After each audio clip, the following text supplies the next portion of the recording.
नमस्कार, one India Hindi में आपका स्वागत है और मैं हूं आपके साथ विवेक।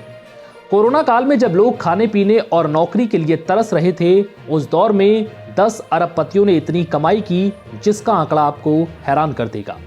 जब देश में लाखों लोगों की नौकरियां चली गईं, तब कुछ अरबपतियों ने लाखों अरबों की कमाई का बड़ा पहाड़ खड़ा कर लिया। इसलिए आज आपको ये खबर जरूर देखनी चाहिए कि कैसे कोरोना के इस दौर में गरीब और गरीब होता चला गया और अमीर।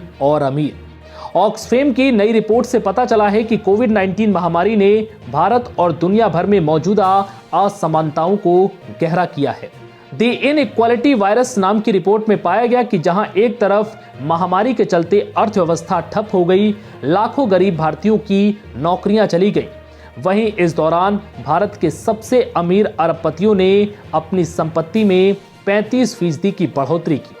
इस रिपोर्ट में कहा गया है कि दुनिया भर में 18 मार्च से 31 दिसंबर 2020 तक अरबपतियों की संपत्तियों में $3.9 ट्रिलियन का इजाफा हुआ और इस अवधि में दुनिया के 10 पहले अरबपतियों की संपत्ति में $540 बिलियन का इजाफा हुआ है। वहीं इस दौरान महामारी के चलते करोड़ों लोग अपना रोजगार खो बैठे और बहुत से लोग भुखमरी की कगार पर आ गए। रिपोर्ट के मुताबिक भारतीय अरबपतियों की संपत्ति लॉकडाउन के दौरान 35% तक बढ़ी है और 2009 के बाद से $90.9 बिलियन की रैंकिंग में भारत अमेरिका, चीन, जर्मनी, रूस और फ्रांस के बाद दुनिया में छठे स्थान पर रहा।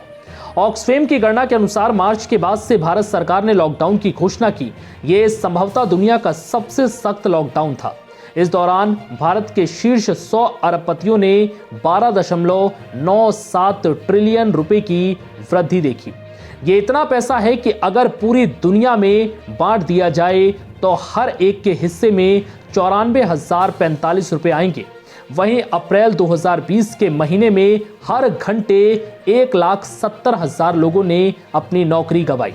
ऑक्सफैम की रिपोर्ट में कहा गया है कि महामारी के दौरान भारत के शीर्ष 11 अरबपतियों की संपत्ति में जितनी वृद्धि हुई है, उससे NREGS योजना या स्वास्थ्य मंत्रालय को 10 सालों तक चलाया जा सकता है।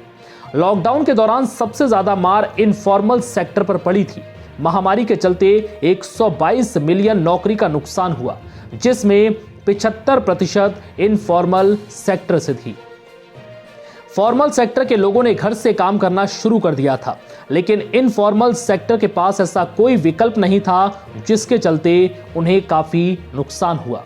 40-50 मिलियन प्रवासी मजदूर जो आमतौर पर निर्माण स्थल, कारखानों में काम करते थे, उन्हें सबसे ज्यादा नुकसान हुआ।